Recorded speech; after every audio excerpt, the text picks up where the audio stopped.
How can this jackknife drill help your weight shift? Amazing the power you're going to get by understanding the timing of where you want to deploy the knife.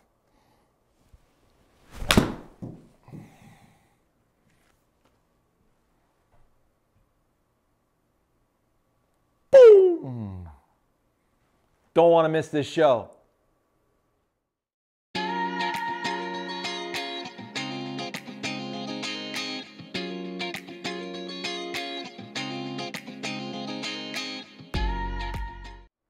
So, 201 carry, 6-iron, right in the center of the club face, as you saw. Now, when we get into this, if you look at all of the top tour players, they get into this beautifully loaded arm unit. That arm unit is loaded the same way for fishing.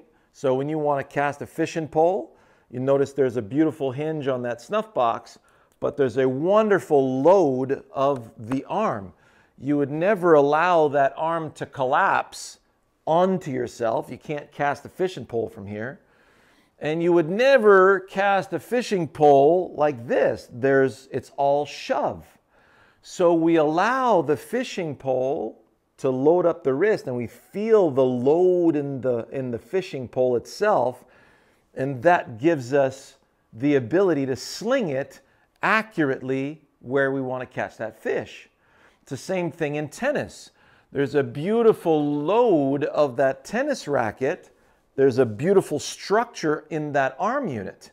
So if you were to take baseball, well, you're not going to collapse your arms into your body and try to hit a baseball that way. There's a specific structure to that baseball bat and the technique that you're using. And it's not something that you have to think about. Your brain knows what the path of least resistance is. You give it a task, and it'll figure out the way to do it. Now, in the golf swing, a couple of factors that you're going to need is a very sound grip.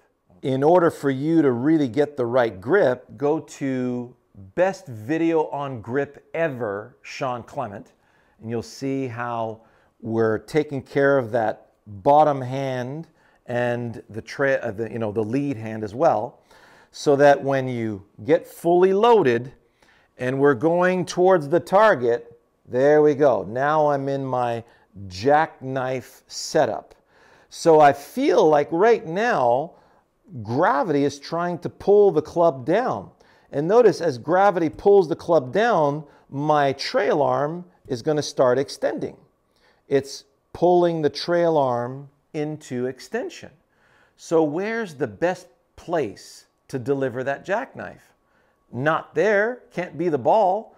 We're collecting the ball from where that is and sending the ball out there. If you watch one of the greatest collect releasers out there on tour, Joaquin Niemann, you'll see how that trail arm is really bent coming into impact, and it's releasing out in the direction of the target. You're going to see right here how that trail arm is right up in front of the body. Collect, release. There's where it's maximizing its speed. So I want to take this jackknife and I want to deploy it over there. Notice where the legs engaged and extended. So all of you struggling with early extension, well, if you want to early extend, deploy your jackknife at the ball. So here we go. So I get into my position. I'm going toward the target. Now I'm in a really good position to collect the ball from here and go to the target.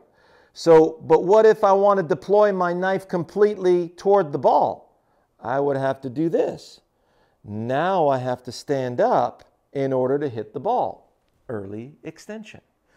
But if my grip-club relationship is sound and the club face is closed enough dynamically, right, or my grip is strong enough, then I can deliver out towards the target. So look at weak grip versus strong grip, Shawn Clement. Get that grip right. So now I can go towards the target, So the brain is loading the ground, maintaining that load so I can collect the ball here, and then extending that load out there towards my target. So I want to take the jackknife. I'm feeling how gravity wants to pull down. So I'm going to take this jackknife and deploy it through the screen. Here we go. Oh, does that ever feel amazing? I absolutely pasted that. So I had way too much juice. This is 207. I carried that 208 and hit that to the back fringe. And I want to try and stay a little bit below this flag stick here. So I'm looking for 195 with my 6-iron.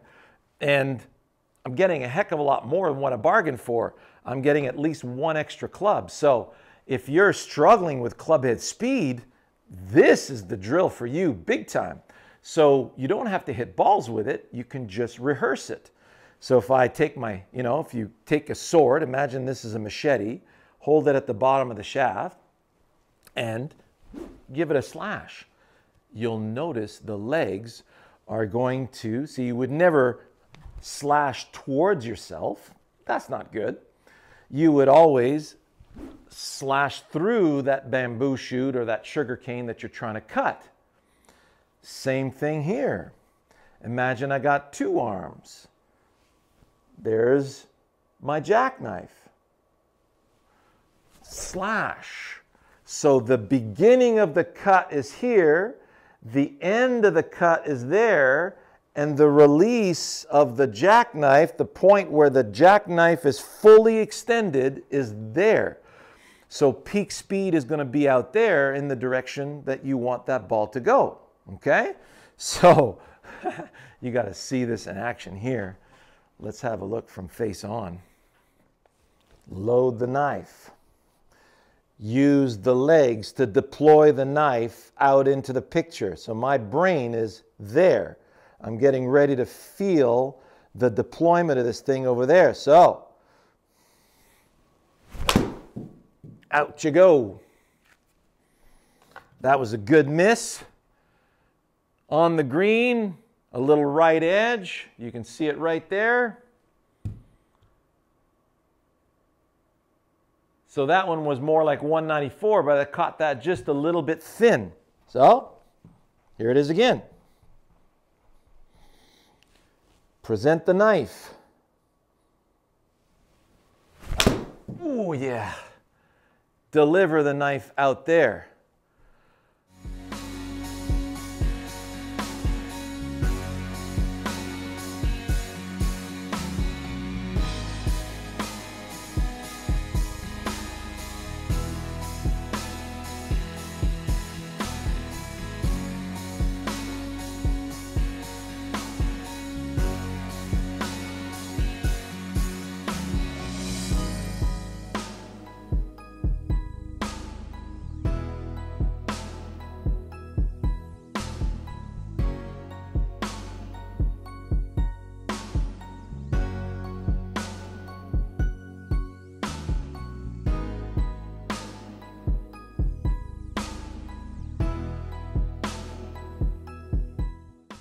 See ya.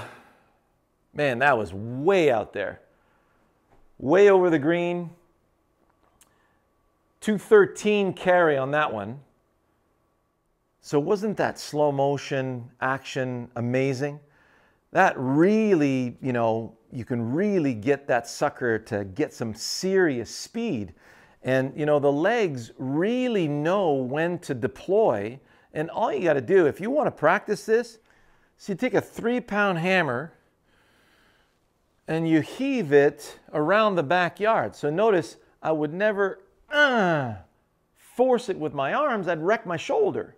So if you take the 3-pound hammer with both hands, let it hang from the shoulders, and feel like you're going to heave it through a window. Don't let go. So see how I'm using my legs to heave it into the backswing? and then heave it into the finish. Have a look at my video entitled Wrecking Ball. Hit it like a wrecking ball, Shawn Clement.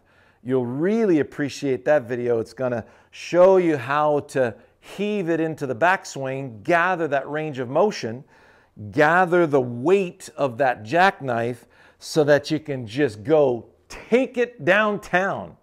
Enjoy that. See you next week.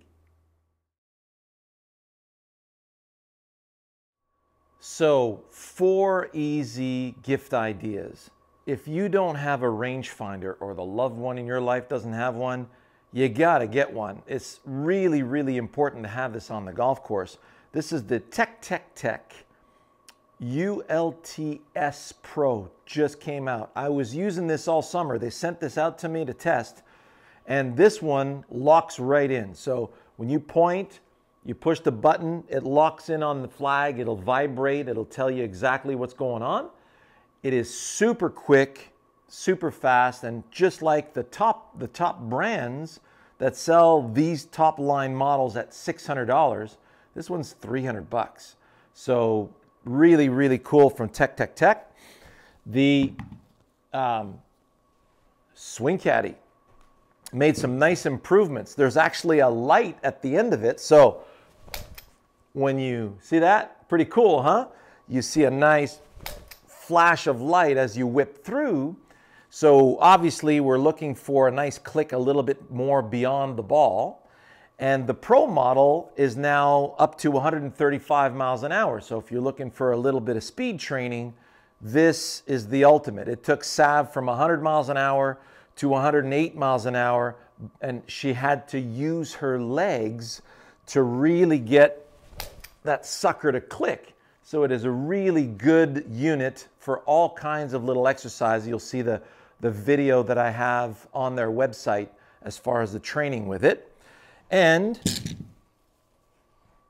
of course, our Wisdom in Golf grass whip. It's got a nice, very heavy top end to it. I recommend you get it in a 7-iron length. It's very easy to bend at the neck. It uses a nice soft material, so you can bend it to the lie that you need for yourself.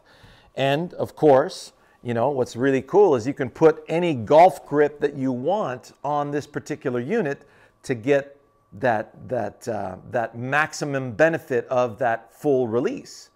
And last but not least, don't forget our boys over at True Linkswear. They make an awesome product. Love walking around in their shoes. My feet are always very, very comfortable, and they've got shoes for all occasions, for teaching shoes, shoes that you want on the range for the mats, the spikeless ones, and they really grab, so be careful. And then obviously the ones I like to perform in are the originals with the flat sole. They really grab the grass beautifully. It's like having your bare foot with spikes on. Really cool stuff. So happy holiday season for everyone, and we'll see you next week.